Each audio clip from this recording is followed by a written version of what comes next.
Sestra Faustína vedela, že Božia vôľa to sú túžby a plány nebeského Otca s jej životom. A preto sa ich usilovala verne plniť.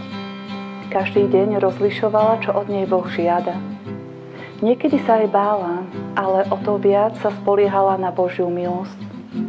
Vo svojom duchovnom denníku o tom píše: Prijímam všetko, čo ma stretne, lebo mi to posiela milujúca Božia vôľa, ktorá skutočne túži po mojom šťastí. A tak prijímam všetko, čo mi Boh zošle, s odovzdanosťou a vďačnosťou, nevšímajúc si hlas prirodzenosti, ani na našeptávanie samolúbosti.